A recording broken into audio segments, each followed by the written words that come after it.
We gaan naar ons eerste lied. En dat is Wieringen. En ja, dat is eigenlijk een rolstoellied, want daar zitten een stelletje bemanningsleden van een schip, die zitten in een kroegje. En die hebben eigenlijk wel meer bemanning nodig en die maken die gasten daar aan de barhuizen. Joh, ga met ons mee, mooi meisje aan boord. En aan de overkant lekker eten en drinken, nog een borreltje, nog een borreltje. Nou, daar trappen er natuurlijk een zootje in.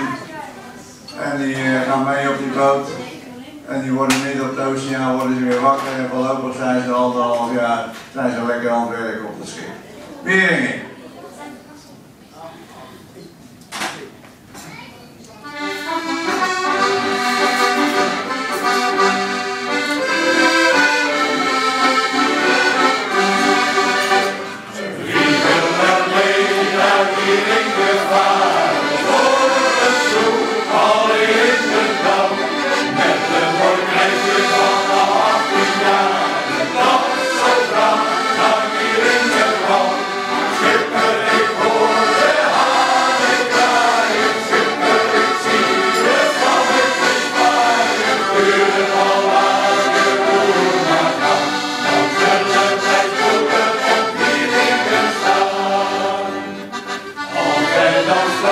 Tot Wieringen komen.